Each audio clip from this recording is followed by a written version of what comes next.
guys, so we're back on our Card Fight Vanguard weekly reveals Ezel in the Vanity. So hope you guys enjoyed. Don't forget to like, comment, subscribe, and donate to the Patreon. And let's get this one started. This week's reveals start off with Cardinal, Fang, Marizuma, 10k base, 5k shield, grade 2 with intercept for Bracchio. Auto, when it's placed on rear, look at top 3 for a reveal world order card from among them and put it into your hand and put the rest on the bottom of the deck. I like that. That's a free search. Like, you don't have to discard afterwards. You don't have to discard beforehand. You don't have to pay some form of cost. It's just a free, on place, look at top 3, get a world, send the rest to bottom. And that's really good because nothing's going to drop. So you can just hopefully eventually see them back in stack triggers to some extent. And you also get to increase your chances of seeing an order because just because you play 8 orders, you're not guaranteed to see them. And especially not guaranteed to see 2. You're guaranteed to see 1, but you're not guaranteed to see 2. And even when you're running like 11 orders, because me and my friend have tried this before, it doesn't work. So really good that they gave us a searcher for this for free. Next up, speaking of orders for worlds, we got Gorge upon the Moonlight Night. I just want to say, this thing looks beautiful for a goddamn common. Like, look at it. I don't know why, but I think it's a foil. I don't know why, but just looking at this card, I think I'm holding it in real life, and I imagine it being a foiled card. It just looks so beautiful. Anyways, Counterblast 1 auto when it's placed in your order zone, call a Shadow Army token, and continuous order zone, it has the same effect. If you have 1 world in your order zone, it becomes Dark Knight, and if you have 2 or more, it becomes Abyssal Dark Knight. That's a grade 2 order, so you know you always have options to play which order you want. You could either play this down to get the Counterblast and call a Shadow Army token to get a constant 15k swinger, or you can play down the draw one, which arguably both of them are really good. Like, I don't think you want the grade 3 retire one. Like, I think that was just throwaway. This one is really good, so I say like a 4 of or maybe a 3 of because it does work. And then also Shadow Army tokens are more like resources now for Orphis, so this actually helps them out pretty much. Next up, we have Strong Fortress Dragon, Jibra Bracchio. I just have to say this thing. This thing's very annoying to fight against. Mainly because I probably wasn't swinging into it like I should have, but this thing was very annoying to deal with. 10k base, 5k shield, grade 2 with intercept. Act rear if your Vanguard is heavy artillery of Duststorm Eugene. Soul Blast 1 and rest this unit. Choose one of your opponent's rear guards and retire it. At auto rear at the start of your battle phase, if your opponent has 1 or less rear guards, stand this unit until end of turn it gets plus 5k power. So, you know, if you just nuke the board easily, and because Eugene's getting a lot more support now, it's a lot easier for them to nuke the field consistently and still not get fucked over by Eugene's skill. So, you know, it's now restanding for a 15k swing, and that's just a good thing. It's really good. You get to retire more rearguards, and you still get to have the same amount of attacks and this good amount and better power than it. So, I say like a 3 of or a 4 of, because it's really good. Next up, we have Stealth Dragon Kizan Rage. 8k base, 5k shield, grade 1 with boost. I don't see a lot of people running this one. I can understand why, because it's an act rearguard once per turn. Counterboss 1 and Soul Boss 1. Choose one of your opponent's rearguards in the same column as it and retire it. So, I'm not so sure how most other people play games. I mean, I see some people play decks, but the main people I see normally play Dragon Empire. There's one Orphis player I know. There's one Dragon Empire main I know. And to be more specific, a Eugene main. And there's also... No, I know 2 Orphis mains. Never mind. I only know Orphis mains and Eugene main, and 1 Verena main. But point is, this thing doesn't really do much. Like, you only get to kill something in a column, and Eugene already kills a lot of stuff. So I don't know why you need this, especially when it's so restrictive to its own column. Like, this thing is much better. I mean, I'd rather pay a Soul Blast for this thing than a Counter Blast and a Soul Blast for this thing, because at least this thing gets to restand out of it and gets more power out of it. So, I don't really like this card. I don't think you're going to run it, but if you want to run it, good on you. I say like a 2 of or a 3 of, though. Because its art is cool, I just don't like its ability. Next up is Heavenly Bow of Guidance, Lefersos. Triple rare, 13k base, grade 3, Twin Drake, I don't know why I was about to say double rare. Persona Ride for Keter. Continuous rearguard. If you Persona Road this turn, it gets boost. Okay. And then auto back or rear, once per turn, when your other unit stands by its card effect, stand this unit. So, okay, you know, it could count as a double restand. My only thing against this is that it only gets the boost if you Persona Road. And I'm not saying it's very unlikely that you're going to Persona Ride in a game, but I don't know why I've been having worse and worse luck with my, with my Bastion deck, and I'm just not drawing any of my Persona Rides. Like, none of them are coming up. So I don't know why this thing would... come into handy, especially when you have a better card in terms of boosting with Darkstain because he gives everyone boost. But at the same time, he does have that once per turn stand effect, so I say like a 2 of do not rely on him to be your main back row filler. This is not a good idea.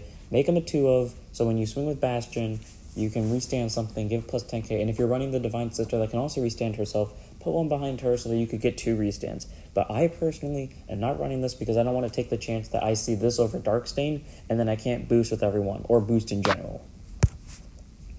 Next up, we have Sublime Will. In terms of order, names, and look, I prefer Hopeful Testudo. But in terms of skill, this was obviously better. Grade 3 order for grade 3 blitz order for Keter. If you have 3 or more grade 3 units, choose one of your vanguards and it gets plus 20k power to end of battle. So it includes the Guardian Circle. So you basically only have to do Bastion on board and literally one other grade 3 unit and then just place this in Guard Circle and you have 3 or more. The only difference between this and Hopeful Testudo is that Hopeful Testudo can give 15k to anything, and it doesn't include the Guardian Circle, while this does, and it can give 20k to only Vanguard. So, you get a higher block out of it, but at the same time, like, you can't exchange it to other rear guards. Like, if you're one of the people like me where you ran Hopeful Testudo at 4, split them in half, because it works. Or just maybe put this over Hopeful Testudo, because you do get more power out of it. It's just up to you. I think I'm going to keep Hopeful Testudo and just put them at 2-2 because Hopeful Testudo has proven useful for me. Next up, we have Fleet Eater. 10k base, 5k shield, grade 2 intercept. Auto rear when it attacks if you played an order this turn by using Alchemagic. Soul Blast 1 until end of turn and a battle. And this unit gets plus 5k power and your opponent cannot call from hand to Guard Circle unless they call 2 or more at the same time. So, it's okay. You swing for 15k with 2 or more guard. And then Zorga normally gives a lot of more power, so it does force out more cards, probably more triggers actually. My only thing against this is that, like, without orders, it doesn't do much, and yeah, for its ability to go off, you actually need an order, which is why I'm against it, because, yeah, most of the deck does focus on order decking, but I don't know why. I just get a bad feeling about putting this card in my deck, like, it's going to screw me over more than help me, so I am going to test it out, but I don't really think I'm going to run it. I do like its art, though. I just don't like its skill for some reason. This card, though, I love its art as well, but its skill I don't like in the slightest. Overcoming Unnatural Death. Grade 1 order, really cool art with just Zorga being the guy that he is, being a boss, draining someone's soul. Counterblast 1, bind this card, return up to 2 order cards from your drops in the hand. Okay, why? Like, now I think they're expecting us to play, like, all orders except for part of the ride line, because when I played Zorga, like, even long before Inheritance Maiden, the thing that made Soul Blast free, was revealed, I would literally run all the orders at 3. Because I could and because I wanted to be versatile. And it worked out for me, and then Hendrix and then whatever her name is got revealed, and then I just didn't have to play Soul Blast, and the deck became far more consistent. But why, like, get 2 orders back from drop? Like, you need orders and drop to use your effect, and the Inheritance Maiden doesn't guarantee that you're even going to mill any orders. So, I don't really like this card, because it kind of both sets you back and sets you forward at the same time. I probably wouldn't run this if it wasn't for the art. I say like a 2 of, no more than that. Next up, we have Deep Emotion Maiden Urjula. 8k base, 5k shield, grade 1 boost, and the ability that everyone's been waiting for. I do not know if there was a card before that had this ability, but if there wasn't, they've made a better one. Continuous Rearguard. When you would swap or move rearguards during the main phase, you can move them between rows. So say, for example, your rearguard on the top right can switch with your rearguard on the top left. And your rearguard in the back center can switch with your rearguards on the side as well. You cannot move diagonally, but to a technical fault, you can, because you could just swap the row of a unit and then move it upwards and then swap it back with that other unit in the back center.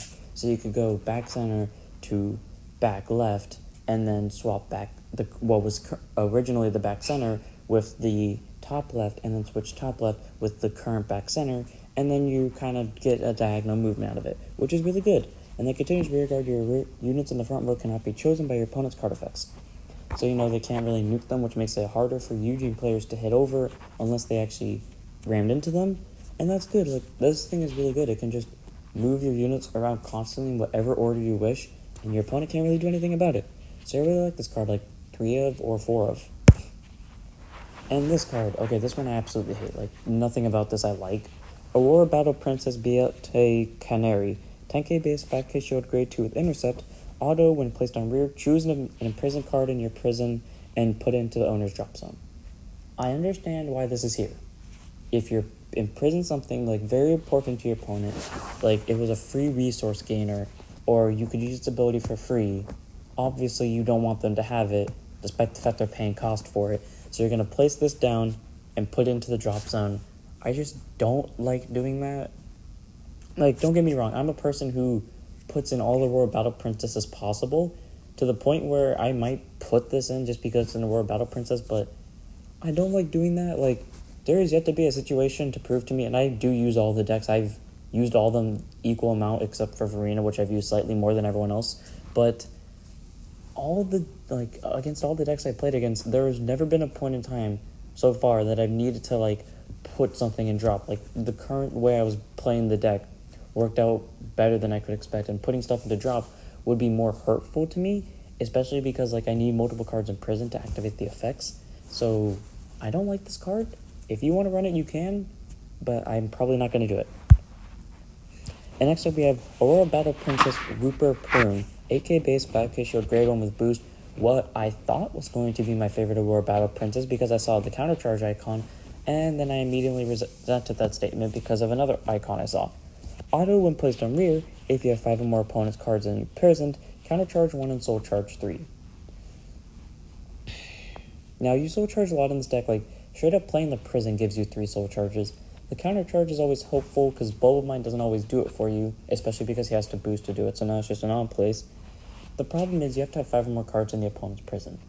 And that's not that hard to do, but at the same time that implies that, like, you imprison their whole entire board, and a lot of decks either have resist, like Fusado from Keter and Trickstar from Verena. Ooh, Trickstar from Verena is very annoying to deal with, especially with the triple Trickstar, or just one Trickstar.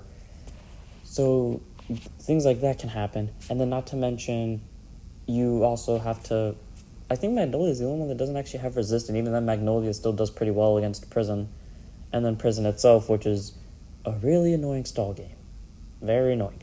Point is, it's not like that easy to get 5 or more cards in the opponent's prison unless you're constantly using your resources to the point where using this would not be better than using Bubble Mine, because Bubble Mine can activate whenever.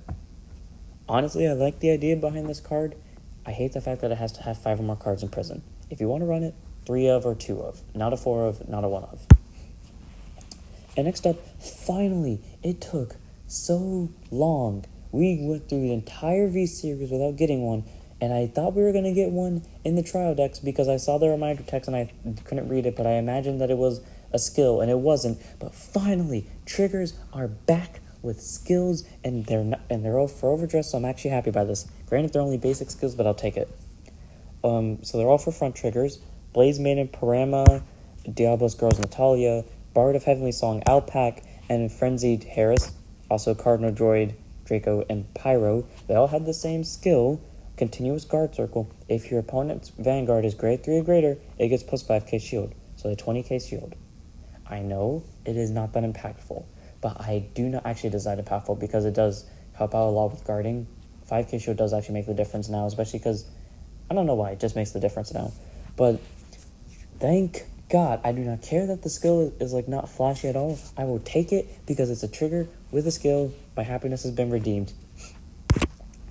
And then now onto like the main weak support, which is Magnolia and Seraph Snow. And before we get onto this, I like the arts of all the Magnolia cards except for one of them, and I like the skills of all of them. And the only reason that's stopping me from maining Magnolia is Magnolia's art. And I don't know why, when I look at Magnolia's art, it just looks really, not bulky, but like puffy in a way. And I know that's like what it's supposed to look like, but it just looks way too puffy and way too big. Like, not necessarily fat, but that's actually a way to put it. And it just doesn't look good to me. But if Magnolia's art did change, I would probably make it Magnolia, because I like all the cards' abilities, and I like all the arts except for its. So anyways, skill, and I also like some of the names too, like Wild Intelligence. That's a good name. And I also like the art because it's 3 lions and they're all coming at you, and then one of them is literally jumping in the air to hit you from above. And it's a grade 0 order. Yeah, we haven't gotten a grade 0 order yet, so it's about time we get one. So which means you could technically play this on turn 1 if your opponent willingly gave you a damage. Which I don't know how they would do that unless they're playing premium and they went spin kid, but whatever. Counterblast 1, discard the top 3 cards of your deck, choose up to 1 card with the same grade as your Vanguard or lower from your drop zone, and call it to rear, and if your Vanguard is Sylvan, Horn, Beast, King, Magnolia, choose up to 2 cards instead of 1. So, that's really good. It gives you fodder so that you, just in case you don't have drop zone, because your opponent was probably sparkleming you to death, you could still call your stuff from the mill to the board, and if your Vanguard's Magnolia, you get to call 2 instead. So, I really like that. You just get 2 calls for the counterblast of 1. You're filling up your drop zone, so if you were running Spurring Maiden, you could do that now. And now, I feel like I have a better order because I don't like using Ghost Chase. It just doesn't feel right for the Magnolia deck. And I didn't like using Call of the Beast because, God, the only way for it to be useful is for you to have 3 back or rear guards. And Verena could retire to make that not happen. Eugene could retire to make that not happen. Cater, to some extent, could do it to make it not happen. Except for Hexorb. Hexorb couldn't do it. Prison is a dead giveaway. Orphist couldn't do it in particular, and now it can, which could stop it really quickly. And Zorka could also do it. So this is, finally, we get a good order from Magnolia. So I really like this card. So 3 of or 4 of. Next up, Sylvan, Horned Beast, Damainaru. I like this card. Its art is cool. It kind of looks like both like a mini Magnolia to me, but also looks more like a mini Isabel. 10k base. Grade 2, 5k shield with Intercept.